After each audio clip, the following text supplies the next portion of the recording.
UERJ Entrevista. Temas atuais comentados por professores e pesquisadores. Um espaço para reflexão sobre o nosso dia a dia. As novas tecnologias estão cada vez mais presentes no nosso cotidiano. É certo que ainda não voamos por aí em nossos carros como previram os Jetsons em 1962, mas já podemos vivenciar experiências igualmente incríveis e sonhar com as perspectivas de um futuro não tão distante. Seja jogando um game ou visitando exposições de museus, a realidade como conhecemos parece não ser mais tão atrativa. O mundo virtual tem se tornado cada vez mais bem desenvolvido e desejado. O entusiasmo com o metaverso resume bem esse sentimento. Para falar sobre o assunto e entender o que já tem sido feito e o que nos aguarda, convidamos a pesquisadora Aline Pina, mestranda da ESD, Escola Superior de Desenho Industrial da UERJ.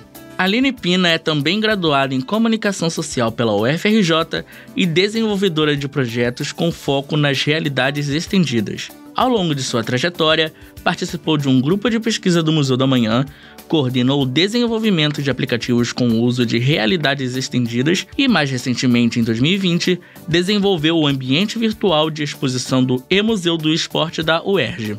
Eu sou Matheus Marques e esse é o UERJ Entrevista. Aline Pina, obrigada por aceitar nosso convite. Para darmos início à nossa conversa sobre tecnologias, vamos falar sobre as realidades estendidas, a realidade virtual, a realidade aumentada e a realidade mista. Como podemos compreender cada uma delas, Aline? A realidade virtual, ela é uma tecnologia de simulação de ambientes por computador. Então, os games, quem é do mundo de games consegue entender isso muito rapidamente, porque já está familiarizado com esse mundo da computação visual, né? Onde você está dentro de um ambiente totalmente simulado em 3D, enfim, interativo. A realidade aumentada, ela veio um pouquinho depois da realidade virtual, com um contexto de você poder sobrepor na sua realidade ou no seu ambiente físico conteúdos virtuais. E aí eu gosto de lembrar daquele filme Minority Report, não sei quem viu, que você pode... Você está com óculos ou você está com qualquer outro dispositivo portátil e você pode apontar a câmera para algum lugar e você vai ver um elemento virtual ali na sua frente. E você vai poder interagir com esse elemento virtual, você vai poder clicar, você vai poder ver uma animação, enfim, ou você vai apertar e vai aparecer alguma informação sobre aquele campo de visão do seu mundo físico. Então, você está aumentando a sua realidade com uma informação que não está no seu ambiente físico, uma informação que está no mundo virtual.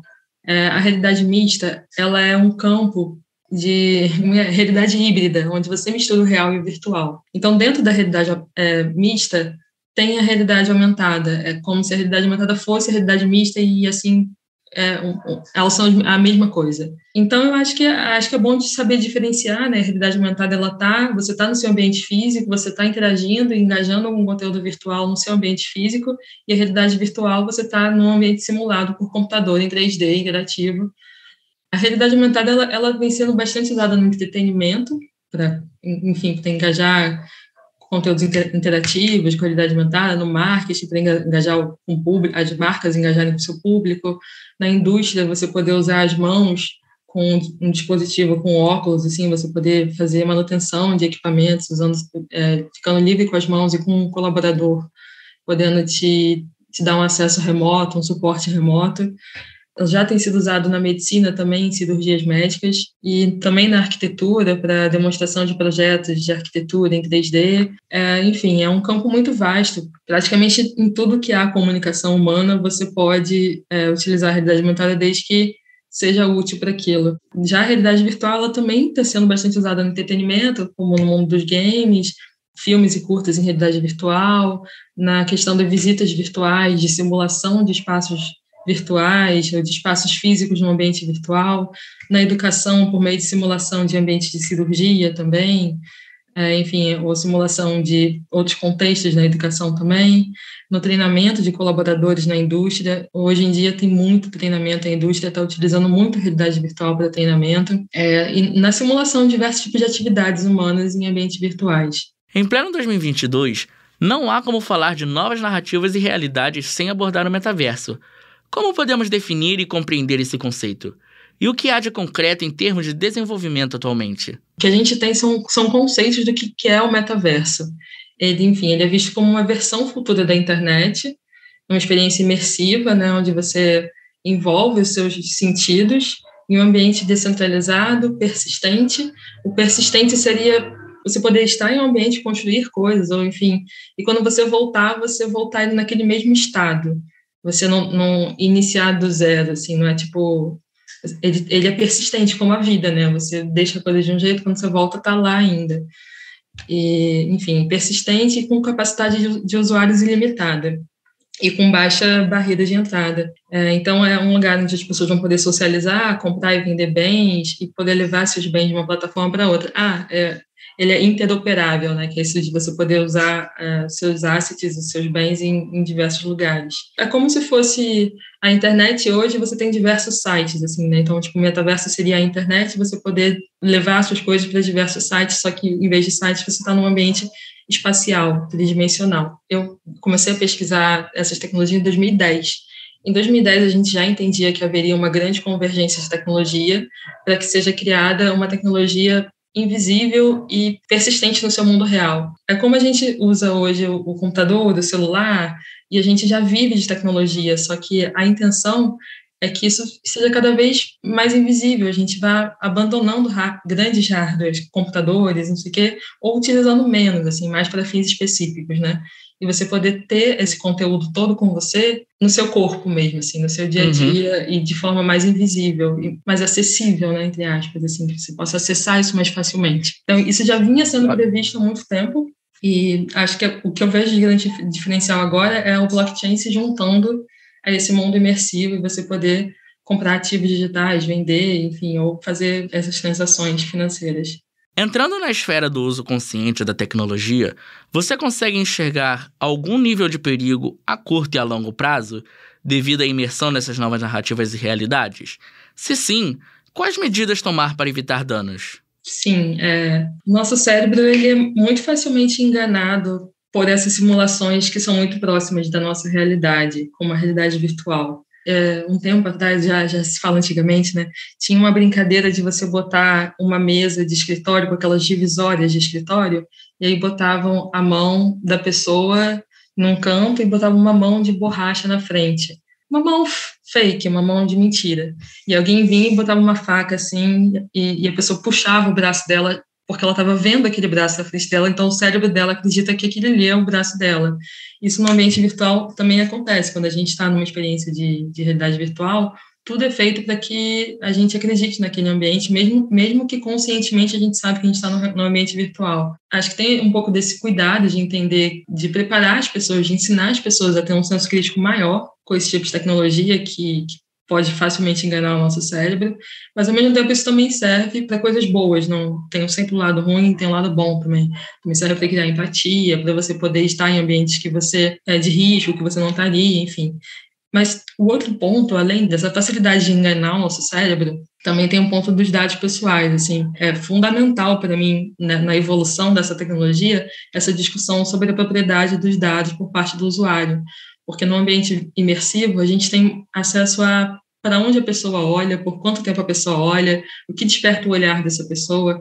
A gente está dando acesso a um tipo de dado muito mais sensível quando a gente está imerso com os nossos sentidos num ambiente imersivo. Então, essa discussão da propriedade dos dados e como está sendo analisado e gerenciado esses dados, acho que é fundamental para a gente poder evoluir para esse tipo de tecnologia. Aline, embora ainda esteja se concretizando, o metaverso não é exatamente uma novidade. Já há algumas décadas, esse conceito vem sendo debatido e idealizado. Vemos isso, por exemplo, em filmes, como no caso de Ready Player One, Jogador Número 1, ou no caso do episódio San Junipero da série Black Mirror. Como você explicaria esse desejo por algo que transcende aquilo que conhecemos como real? Para alguns filósofos, o que a gente entende como real é só uma parte de um todo. É o que somos capazes de perceber, a partir das nossas vivências e da nossa experiência de vida. A partir do momento que podemos simular mundos que não são os nossos, podemos também expandir a nossa concepção desses mundos, nossa concepção de real. É como se o real fosse fruto da nossa experiência, da nossa consciência. E isso a gente está sendo expandindo a partir de novas concepções, de novas realidades. Então, o nosso cérebro ele é capaz de acreditar nesse mundo virtual, de sentir essas experiências como real, vivenciando outros tipos de realidades. Então, é como se a gente estivesse expandindo a nossa consciência, ou esse desejo por expansão da nossa própria consciência, meio que transcender o nosso real, a nossa realidade. Acho que seria um pouco por aí. Muito tem se falado sobre as perspectivas futuras para o metaverso. Há promessas de uma transformação no campo das relações interpessoais, do mercado econômico e até mesmo da medicina. Na prática, de que maneiras nosso futuro poderá ser impactado pelo metaverso? Era muito cedo para prever os impactos, principalmente porque o metaverso não existe, né? Então, a gente pode fazer uma comparação com outras tecnologias e o estado atual delas, assim. Então, falta muita acessibilidade para a tecnologia em geral, a ergonomia dos dispositivos ainda não é ideal, ainda tem muita dificuldade de pessoas em utilizar aquele tipo de óculos, enfim, até o próprio campo de visão ainda incomoda. Os dispositivos precisam melhorar, o barateamento dos dispositivos, as pessoas poderem ter mais acesso e criar familiaridade com o uso, e aí a gente poder ter mais usuário, e aí poder ter mais as aplicações delas, assim, sabe? Quando a gente pensa no impacto, a gente ainda está muito longe de poder medir o impacto, mas a gente entende que a tecnologia ela não é acessível pelo próprio custo dela, né? Acho que essa é a primeira barreira. A partir do momento que ela se torna barata e acessível, a gente começa a poder medir os impactos também, de forma mais científica, né? Assim. Para finalizarmos, Aline, conta um pouco mais para a gente sobre a sua pesquisa de mestrado. O que me trouxe para a minha pesquisa de mestrado foi querer entender como tornar a realidade aumentada mais acessível para as pessoas. E entender isso no contexto do design, que é da usabilidade da experiência do usuário. Então, basicamente, eu estou pesquisando quais são as barreiras da realidade aumentada para a acessibilidade das pessoas na parte do design. Só que eu ainda estou pesquisando isso, então eu só vou poder falar mais sobre isso quando eu tiver obtido alguns resultados mais conclusos, assim, né, ter mais finalizado a minha pesquisa. Muito obrigado, Aline Pina, por sua participação. Eu que agradeço, Matheus, muito obrigada pelo convite. Sempre que quiser, é só chamar. Espero ter ajudado a trazer mais para o conhecimento essas novas tecnologias. No UERJ Entrevista de hoje, conversamos com a pesquisadora Aline Pina sobre as novas tecnologias e suas implicações em nossa vida, mergulhando um pouco no metaverso. Fique ligado no UERJ Entrevista e acompanhe a Rádio UERJ em www.cte.uerj.br/Rádio UERJ e nas principais plataformas de podcast. UERJ Entrevista. Produção Rádio UERJ. Realização Centro de Tecnologia Educacional, CTE.